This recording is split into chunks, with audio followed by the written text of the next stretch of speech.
নমস্কার, আমদরিয়া নিউজে সকলকে জানাই স্বাগত। আমি বর্ণা। আজ আবারও হাজির শিল্প সাধনা বিভাগের নতুন একটি পর্বে।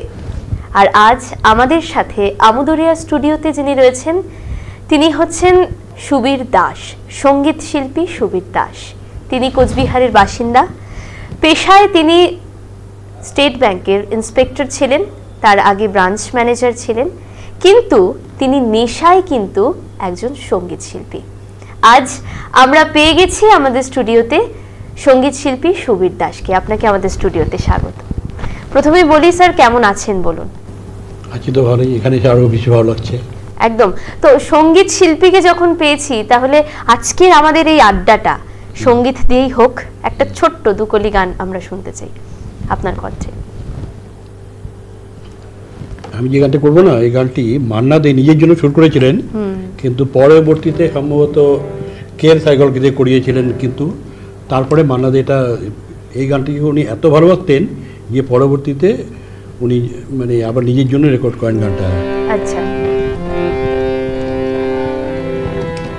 ওগো সারাটি জামিনী জাগে, ওগো সারাটি জামিনী জাগে, গোপন কথাটি কও, পরাণে পরাণু দিয়ে আমারে বাঁধিয়াল, ওগো সারাটি জামিনী জাগে। ভীষণ সুন্দর। তো এই যে গানের জগতে একদম ছোটবেলায় এবার ফিরে যেতে হবে, গানের জগতে আসা কিভাবে? দেখুন, আমার বাবা না একজন বিখ্যাত শিল্পী ছিলেন। একদম।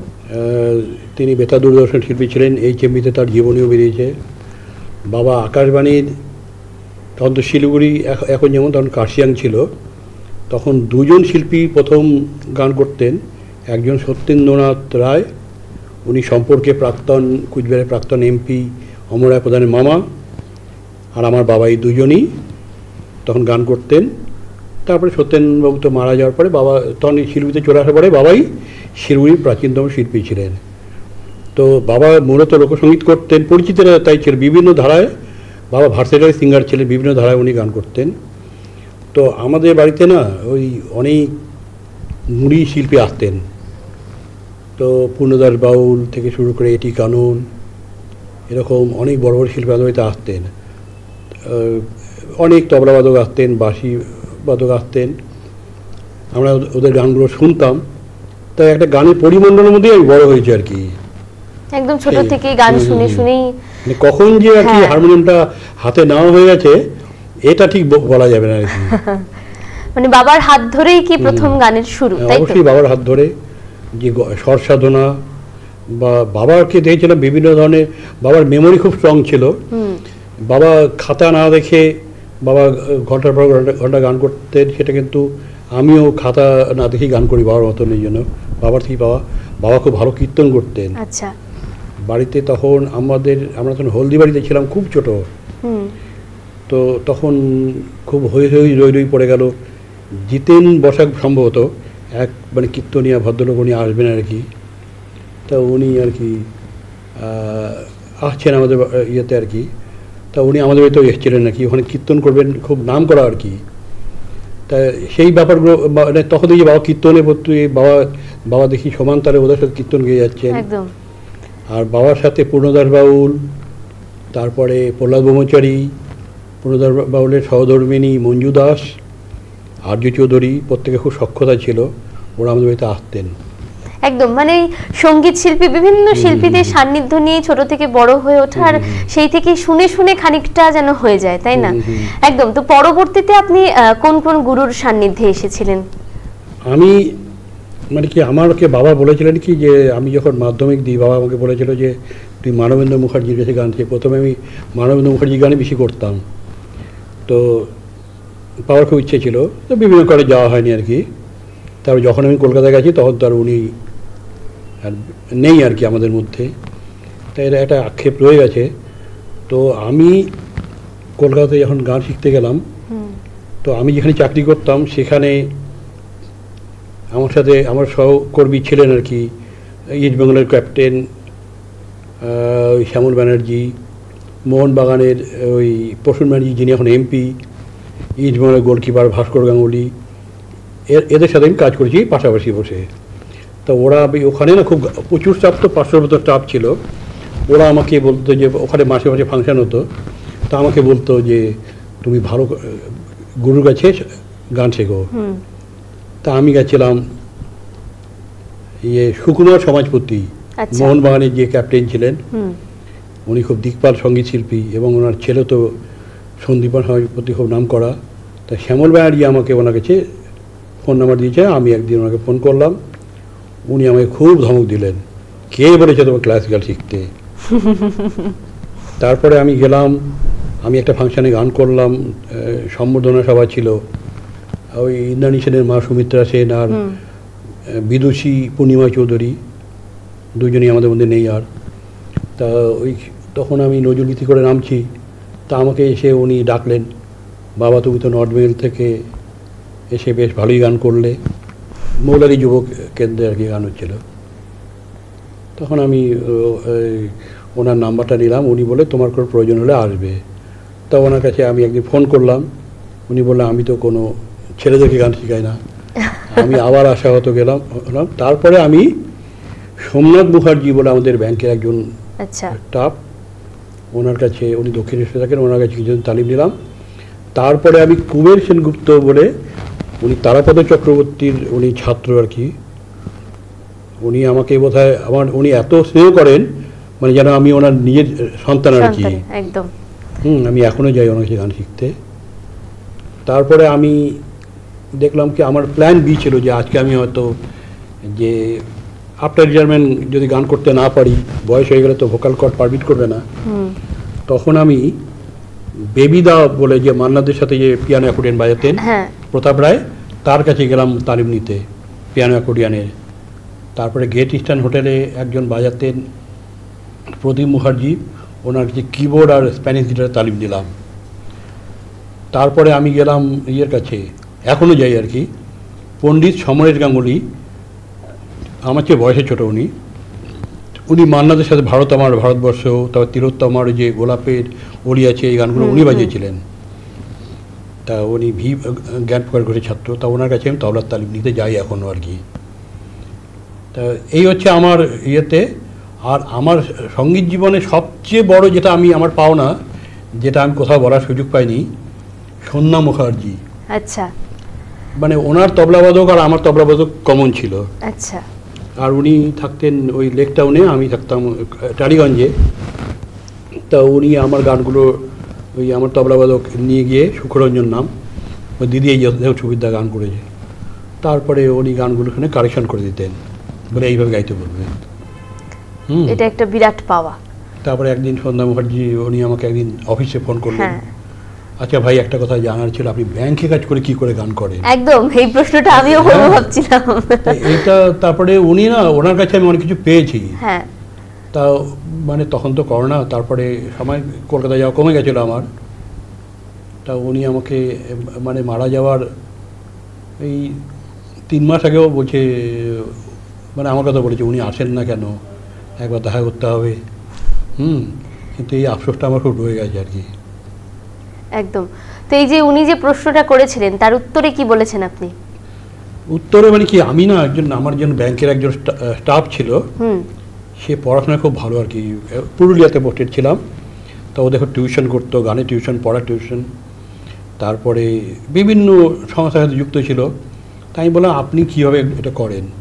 ওটা খুব ভালো উত্তর দিয়েছিল আমাকে, যে ব্যাংকের কাছে ব্যাংকের মতন, গানটা গানের মতন। একদম। এই কথাটা না আমার জীবনে একটা না টার্নিং পয়েন্ট হয়ে গেল। তো আমি দেখুন, গান আর ব্যাংক না দুটো খুব বিপরীতধর্মী জিনিস কিন্তু। একেবারেই তাই। মানে ব্যাংকের কি কারণে জানি, ওই কোকিল গান করলে কাক যেমন তারা করে না, হ্যাঁ, ব্যাংকের মধ্যে না, মানে ব্যাংকের মধ্যে মানে এখন তো বেশিরভাগই, তখন 90% লোকে গান শুনলে খেপে যেত। মানে গান করাটা খুব একটা অপরাধ আর কি।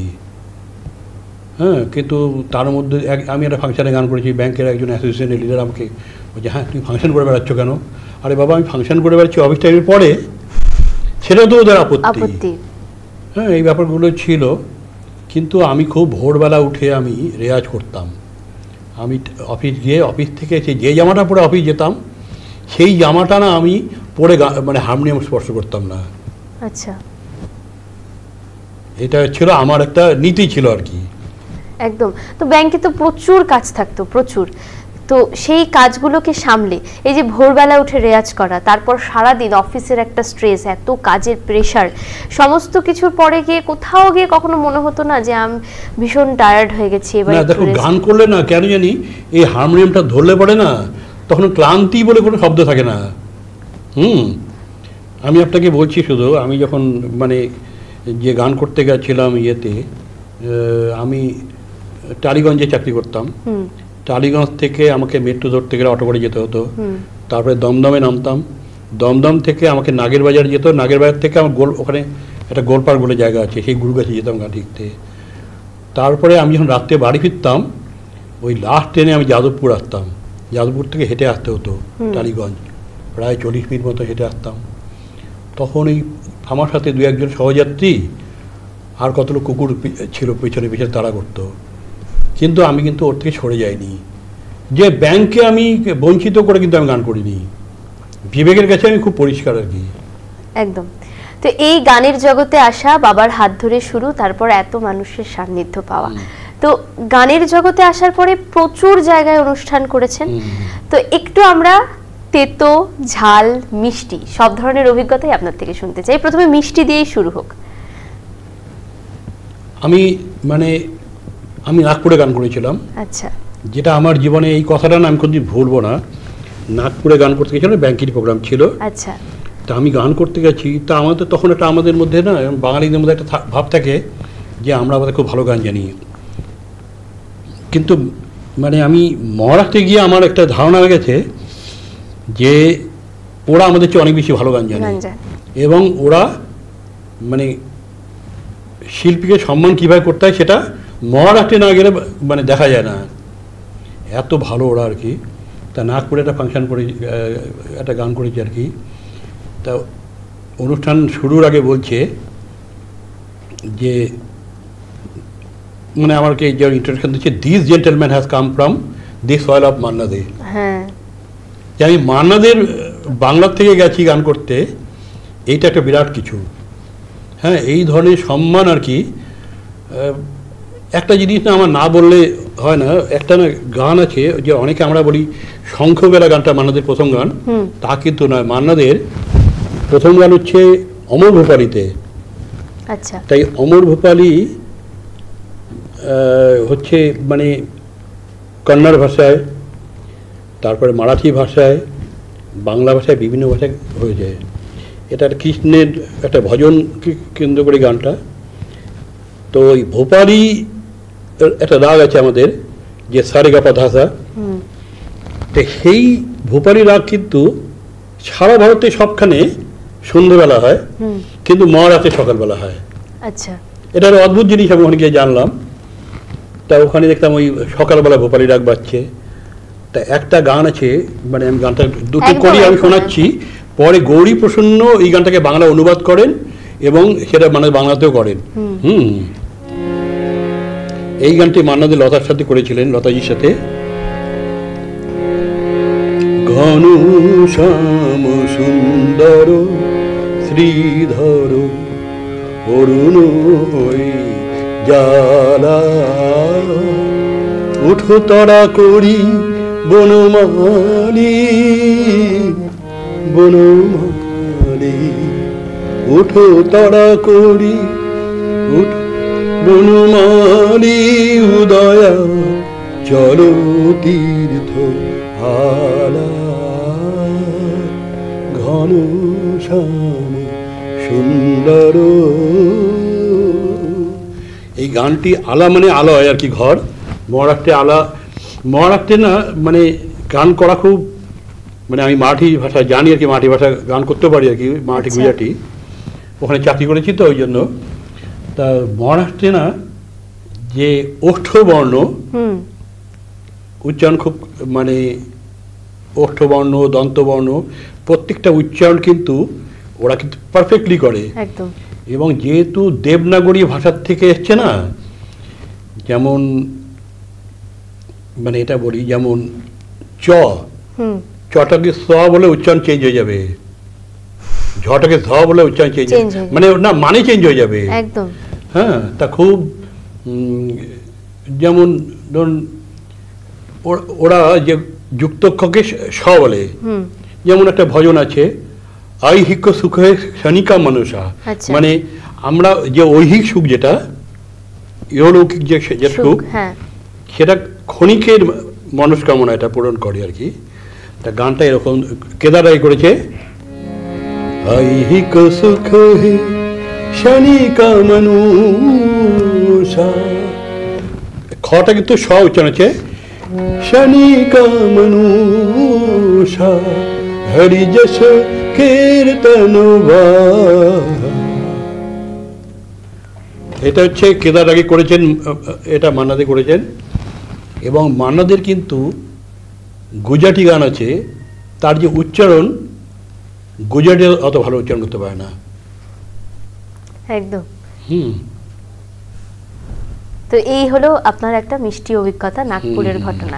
এবার একটু তেতো তেতো তেতো অনেক ক্ষেত্রে কি হয় জানেন তো, অনেক ক্ষেত্রে কি হয় যে আমি গান করতে গিয়ে মানে এই জিনিসগুলো ঘটেছে আর কি, যে গান করতে গিয়ে মানে মাইকম্যানকে শিখিয়ে দিয়েছে যে মাইক হয়তো বন্ধ করে না উল্টোপাল্টা করে দিল, মাইকের সাউন্ড বেস কমিয়ে দিল, কমিয়ে দিল, এগুলো করেছে এগুলো। তারপরে মানে অনেক শিল্পী হয়তো মানে ধর গ্রামাটিক্যাল ব্যাপার হয়তো আমি যেটা বলেছি সেটা সঠিক, ওরা ওই রবি ঠাকুরের ভাষায় ওই তাসের দেশে আছে না, চিরেতন হর্তন ইস্কাবন অতি সনাতন ছন্দে করতেছে নর্তন, ওই পৌরাণিক যে সনাতনী চিন্তা গান বাজনার সেটার মধ্যে কিন্তু আটকে আছে, ওরা নতুন করে কিছু গ্রহণ করতে পারে না। এই জিনিসে কিন্তু এগুলোতে করতে গিয়ে যেমন সমালোচনার মধ্যে পড়তে হয়েছে আর কি। সব কিছুর তো একটা মানে বিবর্তন হয়, তো মানুষের জামা কাপড়ে খাওয়ার দাওয়ার সব কিছুর, গানেরও কিন্তু বিবর্তন হয়। তানসেন 8 ঘন্টা ধরে ক্লাসিক্যাল করতেন, এখন অজয় চক্রবর্তীর মতন এত বড় শিল্পী উনি 35 মিনিট গান করার সাহস পান না, কারণ পাবলিক নেবে না, মানে তারা তো সময় নেই।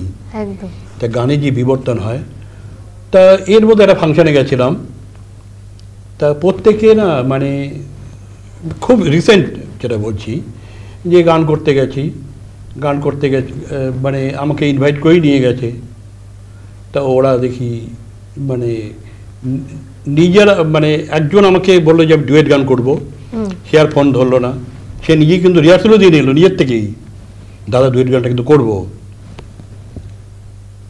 তারপরে গান করার সময় দেখা গেল যে মানে আমাকে এমন টাইমে দিল সে সময় লোক নেই। এই জিনিসগুলো আমার মানে এটি আমার বেশি ঘটে আর কি, কেন জানি আমাকে লোকে প্রথম দিকে প্রোগ্রাম দিতে চায় না আর কি। যে হয়তো যে আমি গান মানে এটা হয়তো এরকম হতে পারে যে আমি গান করলে ওদের হয়তো পরে অসুবিধা হতে পারে, বা ওরা হয়তো আমায় গান করতে দিতে যেটা খুশি হতে পারে, যে আমি স্টেজে উঠি সেটাও চায় না। এই জিনিসগুলো ঘটে আর কি। আচ্ছা, তো এই গানের জগতে আসার পরে তো প্রচুর জায়গায় অনুষ্ঠান করেছেন, সেই সঙ্গে কিন্তু প্রচুর সমালোচনারও সম্মুখীন আপনাকে হতে হয়েছে। তো এই সমালোচনাগুলোকে কি করে সামাল দিয়ে ওঠেন? দেখুন, সমালোচনা করলে না মানে একটা জিনিস কি, সমালোচনা যে সবসময় খারাপ তা কিন্তু না, ওর পজিটিভ দিকটা কিন্তু আছে, ওর গঠনমূলক দিকটা কিন্তু আছে। তা আজকে যদি বলে যে ওর গলা আমার গলাটা বেশ সুরও লাগছে, যদি কেউ বলে, বা কেউ যদি বলে তালে কাটলো বা উচ্চারণ ভুল হয়েছে, তাহলে আমি কিন্তু এটা কিন্তু আমি আমি আমি এটা কিন্তু একটা পারফেকশনে একটা ও জায়গা তৈরি করে দিল ওর অজান্তে। ওরা তো উপকারই করে আমার, না আমি এটা পজিটিভলি এটা নেই ব্যাপারটাকে। বেশ। আর ঝাল কোনো অভিজ্ঞতা? আমরা মিষ্টি আর তেতো তো শুনলাম, না ঝাল অভিজ্ঞতা কিছু নেই আর কি, বুঝলে, গানের মধ্যে ঝাল অভিজ্ঞতা কিছু নেই। প্রথমত আমি কম্পিটিশনে কম যাই। আচ্ছা। কম্পিটিশনে আমি খুব কম ইয়ে করতাম আগে যখন যেতাম, যে একটা কম্পিটিশনে আমি গান করছি, এটা ঝাল বললেও কম হবে না, যে আমি ওখানে আমি কিন্তু সেদিন খুব ভালো গান করেছি, এবং মানে যারা গান করেছে যারা শুনেছে এবং প্রত্যেকটা এতে আমি প্রথম হই আর কি কলেজে। আচ্ছা। তো সেইখানে অনুষ্ঠান করতে গিয়ে দেখলাম যে ইয়েতে জাজমেন্ট মানে ফার্স্ট করেছে অন্য একজনকে, পেটোয়া একজনকে। তো আমি বললাম যে এটা কেন হয়েছে, আমি তাকে জিজ্ঞেস করলাম আমার ত্রুটিটা কোন জায়গায়। আমি কিন্তু বলি না যে আমি কেন ফার্স্ট হলাম না। হ্যাঁ, বলে অমুক একটা ফাংশনে খুব ভালো গান করেছিল, মানে দ্যাট ওয়াজ দ্য প্যারামিটার, যে একজন অমুকের পাইলট ক্লাবের সামনে দিনারা পাইলট ক্লাবে এই ফাংশনে খুব ভালো গান করেছে। তা সেইটা হচ্ছে মানে সেটা ধরে নিয়ে কিন্তু একদম তাকে এই এই জিনিসটা আমার ঘটেছে। এটা কিন্তু মানে সব দিক দিয়েই কিন্তু আমি কিন্তু যে পুরস্কার পাইনি, মানে দেখুন I don't run after prize. এই যে জনগণ, যে লোক আমার গান শোনে, আমার 66 বছর বয়সে যে লোকে আমাকে বিভিন্ন স্টেজে ডাকে, একদম আমার সাথে যারা গান করতো বা মানে করতো আমার সমসাময়িক, তাদের কিন্তু কেউ মানে আজ হারমোনিয়ামের ধারে কাছে নেই। তো কোচবিহারের মতো একটি জেলায় আপনি থেকে এইভাবে আপনার উঠে আসা, সেটা নিয়ে কি বলবেন? কখনো কি কোনো প্রতিকূলতা বা কোনো বাধার সম্মুখীন হতে হয়েছে? প্রতিকূলতা, আমার রাজনৈতিক প্রতিকূলতা হয়েছে। আমি মানে এখন বা বিভিন্ন সময় যে রাজনৈতিক নেতাদের যে মানে যাদের অয়েলিং ব্যাটারিংগুলো আমি করি না তো কোনো কালে আমাকে মানে মঞ্চ, কিন্তু আমার মানে আমি বোধহয় নর্থ বেঙ্গলের একমাত্র শিল্পী সম্ভবত আর কি, যে নিয়মিতভাবে সাউথ বেঙ্গলে প্রোগ্রাম করি প্রত্যেকটা জেলাতে। আমি এই কিছুদিন আগে প্রোগ্রাম করে আসলাম, এই গত 25 তারিখে 25শে মে বহরমপুরে রবীন্দ্র সদনে। আমি পলতা বুক ফেয়ারে প্রোগ্রাম করে আসলাম এই কিছুদিন আগে। আমি কলকাতা বিধাননগর সল্টলেক বুক ফেয়ারে প্রোগ্রাম করে আসলাম। আমি গত বছর ইয়েতে প্রোগ্রাম করেছি, কলকাতা বুক ফেয়ার মিলন মেলা মাঠ যেটা সল্টলেকে, সেখানে প্রোগ্রাম করেছি। আমি সুন্দরবনে প্রোগ্রাম করতে গেছি, বিভিন্ন জায়গায় প্রোগ্রাম আমার থাকে। আমি মানে আমার সবসময়, আজকে যেমন ওকে বললাম যে 7ই সেপ্টেম্বর প্রোগ্রাম ওকে নিয়ে যাব, পল্টুকে বললাম। তা আমি মঞ্চ মানে কি আমাকে লোকে ডাকে আর কি, এটা আমার মানে এটা উপরওয়ালার আশীর্বাদ। এবং হচ্ছে কি আমি গান বাজনা কোনো ফাঁকিবাজি করিনি একদম। তো এই যে এত ধরনের গান রয়েছে, গানে তো আর একটা বিষয় নয়, প্রচুর বিষয় রয়েছে। তার মধ্যে থেকে আপনাকে বলা হয় যে আপনি মান্নাদের গানের জন্য বিশেষ করে বিখ্যাত। এটা কবে থেকে হলো, বা এই মান্নাদের গানটাকেই আপনি কেন বেছে নিলেন? না দেখুন, এটা তো খুব ভালো প্রশ্ন করেছো তুমি। হ্যাঁ, যে প্রথমত হচ্ছে মান্নাদের একটা মানে রবি ঠাকুরের পরে মান্নাদে কিন্তু একটা ইনস্টিটিউট নিজে সব রাগারাগিতে উনি গান করেছেন। ইয়েতে ওনার গান যদি করা যায় তাহলে ওনার গান দিয়ে গলা সাজা যায়। আচ্ছা, মানে আমার তো মনে হয় আর কি যে তালের যে এত বৈচিত্র্য, সুরের বৈচিত্র্য, এই যে লয় নিয়ে খেলা, মানে যেহেতু মানে আমি তো মানে বিভিন্ন ক্লাসিক্যাল তালিম নিয়ে এসেছি আর কি। আচ্ছা, তো সুতরাং লয় প্রধান গানগুলোর দিকে আমার একটা ঝোঁক তো থাকবেই। তো সেই জিনিসটাই মান্নাদের গান, মানবেন্দ্র গানের মধ্যে কিন্তু পেয়ে যাই, সেটা একটা কারণ। আর মান্নাদের থেকে উত্তরণটা কীভাবে হলো মান্নাদের গানের মধ্যে, আমি রবীন্দ্রসঙ্গীত বিশারদ। আচ্ছা, আমি স্কুল কলেজ অবধি, আমি ইউনিভার্সিটিতেও আমি রবীন্দ্রসঙ্গীত বেশি করতাম। তো আমি যে ফাংশানে এখন রাত্রি 12টার সময় 11টার সময় তো লোকে আর রবীন্দ্রসঙ্গীত শুনবে না, তখন আমি হয়তো এটা তরুণ বন্দ্যোপাধ্যায়ের গান, মান্নাদের গান করছি। তা লোকে দেখে মান্নাদের গানগুলো বেশি নিচ্ছে। তা নিতে নিতে আস্তে আস্তে ওই দিকে ইনক্লাইন্ড হয়ে গেলাম আর কি ব্যাপারটার দিকে। আচ্ছা, তা আমরা অনেকক্ষণ গল্প করলাম, এবার একটু গান শুনবো। মানে কি গান শুনবে বলো একটা ইয়েতে? মান্নাদের শুনি।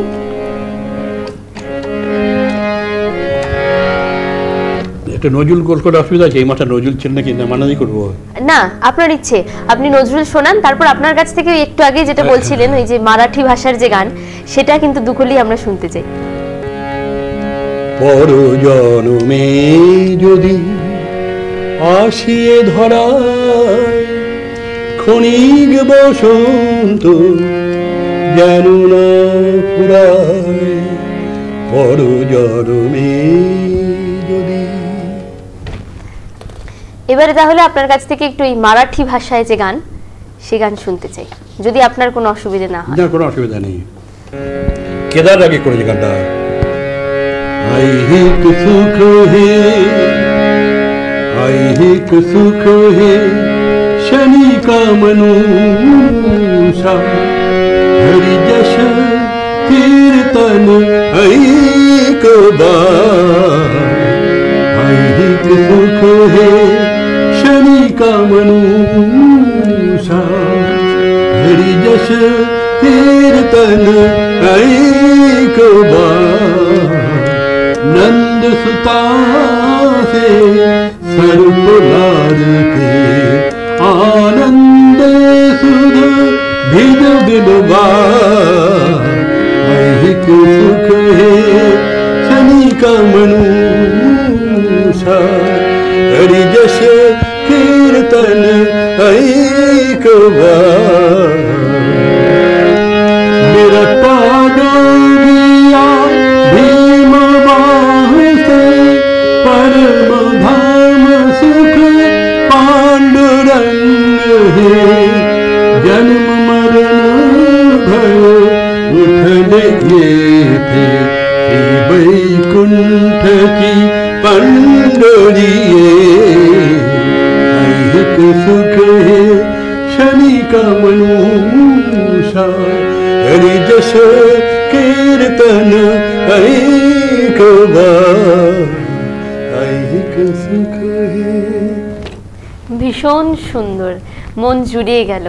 তো আজকে আমাদের শিল্প সাধনা বিভাগের এই পর্বের অনুষ্ঠান আমাদের শেষ করতেই হবে, তার কারণ সময় যেহেতু বড় সীমিত। তবে শেষ করার আগে বলতেই হয় যে উনি এত একজন স্বনামধন্য শিল্পী যে ওনার সাথে এই অল্প সময় কথা বলে কিন্তু সম্পূর্ণ আড্ডা বা আপনার ব্যাপারে এত কিছু কিন্তু একবারে শেষ করা সম্ভব নয়। তাই পরবর্তীতে আবারও আপনাকে আমরা এই স্টুডিওতে পাবো এই আশা রাখছি। তবে যাওয়ার আগে একটা শেষ প্রশ্ন করতেই হয়, আপনি তো প্রচুর শিল্পীদের সান্নিধ্যে এসেছেন, বিভিন্ন জায়গায় অনুষ্ঠান করেছেন, তো সেক্ষেত্রে আপনার জ্ঞানটা অনেকটাই বেশি বলা চলে, মানে যা যা শিখেছেন সেই সমস্ত কিছু নিয়ে। তো এই যে এতদিন ধরে শিখেছেন, তো এখনো পর্যন্ত আপনি কেন কাউকে শেখান না? যে আমি না এক জায়গায় স্বার্থপর, যে ভালো গান যদি কেউ করে আমি কিন্তু অ্যাপ্রিসিয়েট করি, এবং ওই গানটা মানে এই গানটাকে আমাকে আয়ত্ত করতে হবে, এই একটা খিদে কিন্তু আমার বরাবরই আমার আছে। আর আমি গান শেখাই না কেন, তার দুটো কারণ আছে। আমি দেখেছি যে গানের কিন্তু দুটো জিনিস খুব ভাইটাল।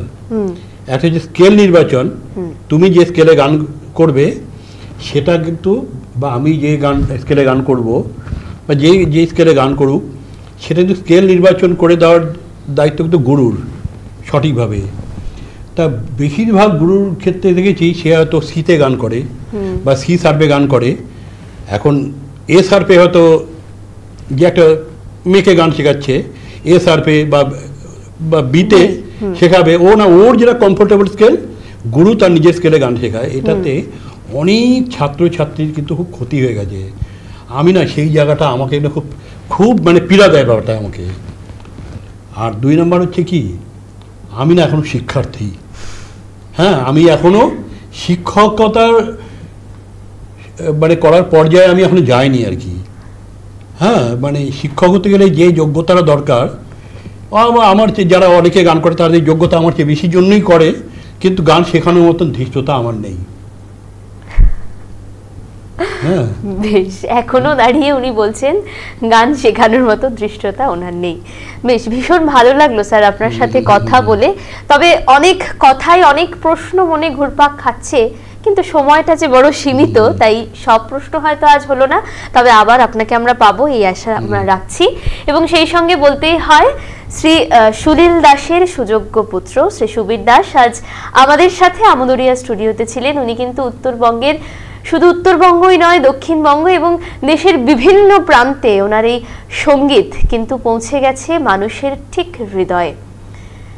আপনাকে আবারও অসংখ্য ধন্যবাদ। সবাই খুব ভালো থাকবেন, সুস্থ থাকবেন এবং অবশ্যই চোখ রাখতে হবে আমদরিয়া নিউজের শিল্প সাধনা বিভাগে। পরবর্তীতে আবারও ফিরব শিল্প সাধনা বিভাগের নতুন পর্বে নতুন শিল্পীর সাথে। ততক্ষণ সঙ্গে থাকুন। ধন্যবাদ।